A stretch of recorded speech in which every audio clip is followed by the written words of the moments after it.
Okay, we are live. Welcome to Godly Thoughts with Mkoma Tasi. Today we are talking about offering ourselves before God as living sacrifices, separating ourselves from the world and offering ourselves to God as living sacrifices. That is Romans 12, verse 1.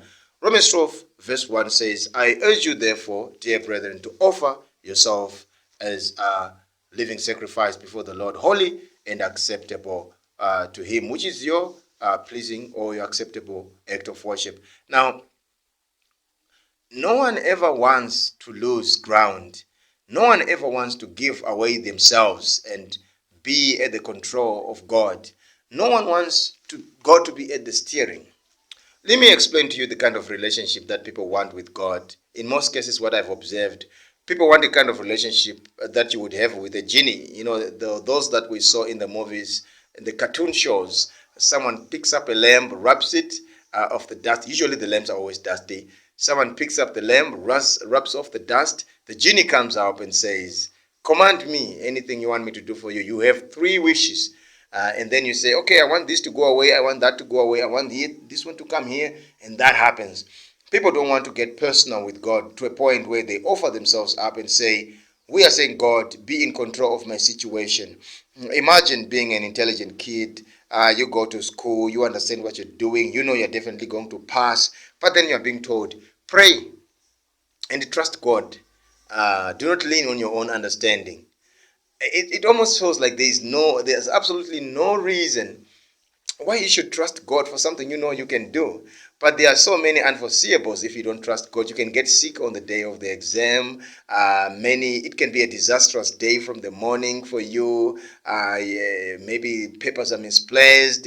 You are put in the wrong group, etc. So God helps you to foresee the things that you cannot see by yourself. He has spiritual eyes and He can give you insight into how to deal with common situations that you would experience in life. Sometimes maybe you are already rich, you already have your cars, you already stay somewhere nice, and you're enjoying life basically, and you are told to trust God, and you think, why should I trust God for what? I don't. Someone told me that church is for poor people. Do you have any idea how many poor people go to church and they waste their money giving it to pastors who tell them they will give them spiritual blessings? What are spiritual blessings? And they want to be spiritual fathers, taking people's money and taking advantage of poor people. I've heard people saying religion is really a white man's, especially Christianity, white man's contraption when he wanted to take the land and everything. And so only poor people and people who are gullible really trust in this religion thing. It doesn't work. Work your own money. Do your own things. But there's more to God than just getting money and doing your own things. There's relationships that you're going to need God to help you with. Have you ever noticed that sometimes you get really good advice about relationship from the Bible, from the book of Proverbs, just reading through? You realize there's ways to deal with problematic people. There's ways to deal with your wife. There's ways to advise your kid and to deal with your kid. There's even business and economic advice in the Bible. So God really is many things. He doesn't address one problem of humanity, which is money. You can have money and still have no peace.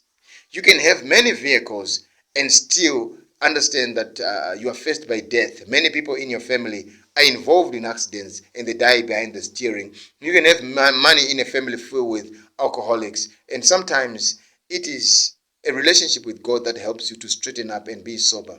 God is tried and tested for over 2020 years. So you would rather trust Him than yourself, because you've just been here for a couple of years, maybe 40, maybe 30, etc. But you need to trust God with your life, and therefore you need to offer yourself up to God. Allow God to be in control of your family, God to be in charge of your family. What does that mean? That means trusting what the Bible tells you, trusting what you read in the Word of God and what God tells you during prayer time, trusting that God is really in charge of everything and leaving everything else to God, not stressing about it, but knowing that God, who handled the situation when you were once an embryo until you are now here, can still handle your situation until the day you die. So trust God, offer yourself to Him, and let Him be in charge of everything in your life.